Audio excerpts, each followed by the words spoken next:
Welcome to another episode of Theory for Drummers. Today I'm going to be covering two concepts, quavers and quaver rests. Quavers are also known as eighth notes, and quaver rests are also known as eighth note rests. Let's get straight into it.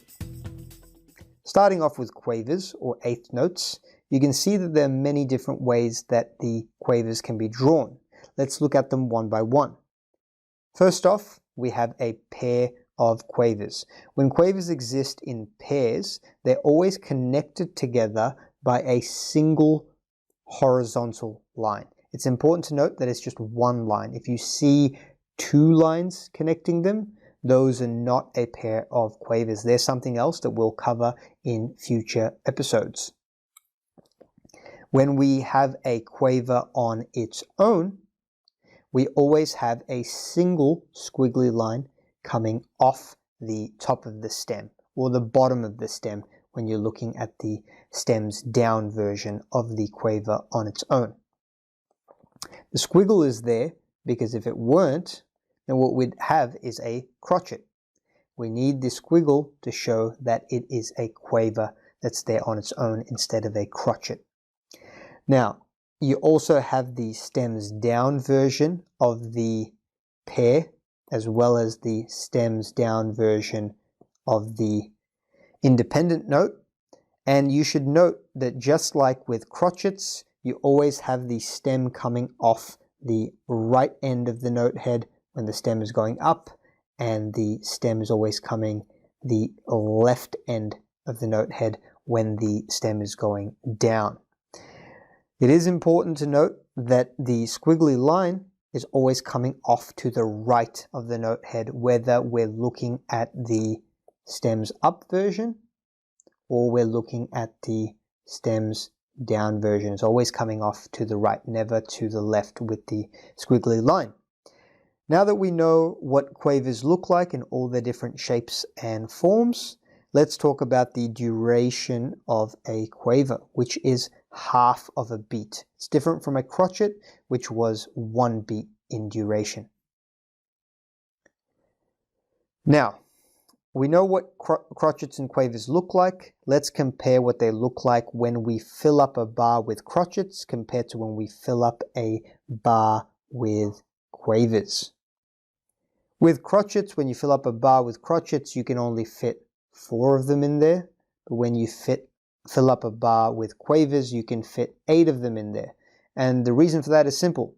The duration of each quaver is only half of a beat, whereas the duration of each crotchet is a full beat. So of course you can fit 4 beats in a bar, 4 beats in 1 bar. Therefore, you can fit 4 crotchets, but you can fit 8 quavers.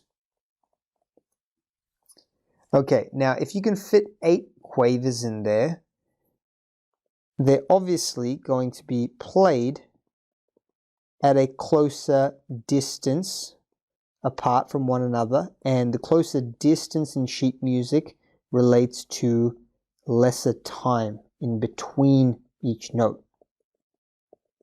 So here I've drawn 8 segments of time, 1, 2, 3, 4, 5, 6, 7, 8, and each of those segments of time are half of a second.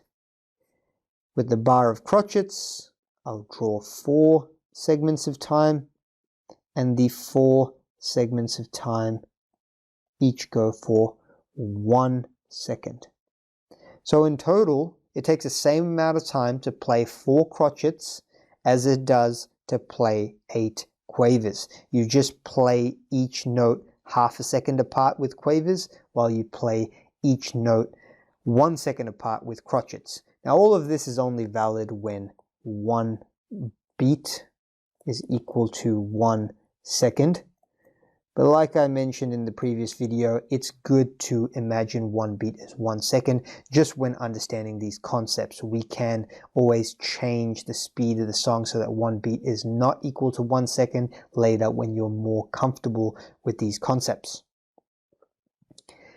Now that we've had a look at a bar full of quavers, we might want to replace some of those quavers with quaver rests sometimes.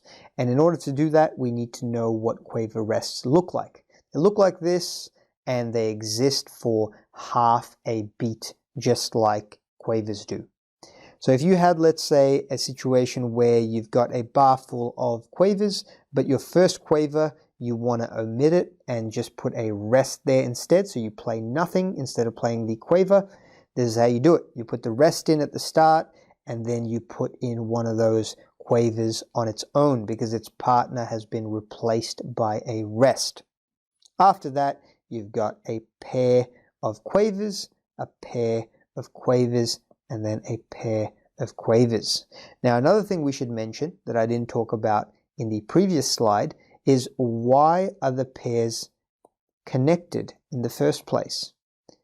The reason why, and we'll go back to the slide that we were on, the reason why they're connected together is we want to show the reader where the beats occur. So we want to make it really clear for them that this here is the first beat, this here is the second beat, this here is the third beat, and this here is the fourth beat.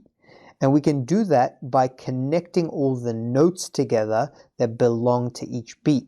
And that's why we have a connection between these two notes, connection between these two notes, and a connection between these two notes.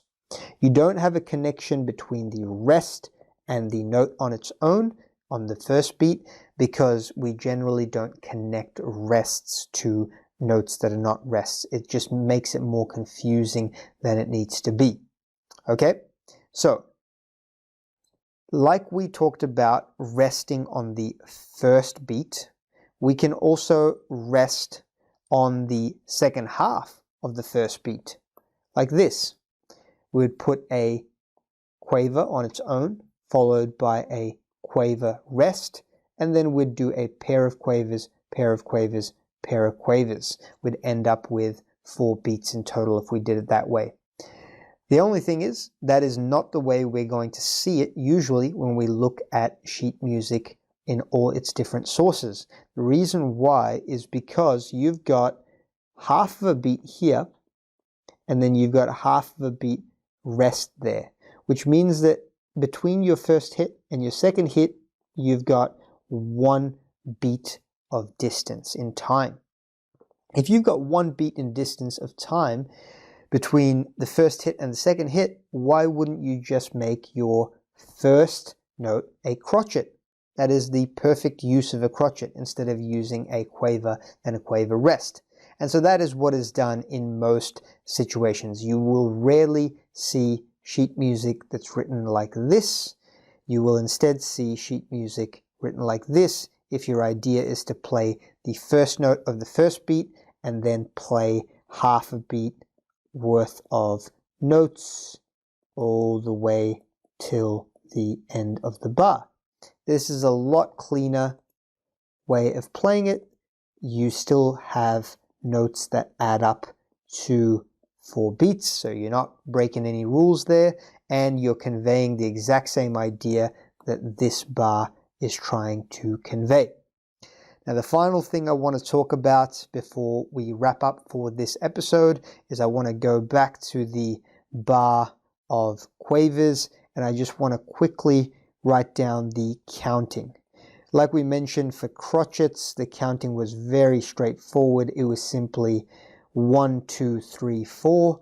The bar of quavers is not that straightforward. It is 1 and 2 and 3 and 4 and. We use plus signs instead of the word A-N-D, and, because it just takes up less room. It's cleaner to just write it as a plus, but we still say and, we don't say plus there. The reason why we count 1 and 2 and 3 and 4 and instead of 1, 2, 3, 4, 5, 6, 7, 8 is because we want to make sure that we're saying the number of the beat that we're on. Okay, so when we say 4 here, we are on the start of the 4th beat in that bar.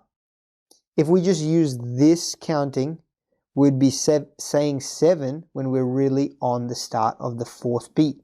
By using this counting, we're saying 3 when we're in the start of the 3rd beat, 2 when we're at the start of the 2nd beat, 1 we're at the start of the 1st beat. So it's a cleaner way of counting. If we had to count a bar of crotchets and we had to count a bar of quavers one after another, between saying 1 and saying 2, let's say we've got 1 second of time here, between saying 1 and saying 2, although we're saying an and here, we still have 1 second of time.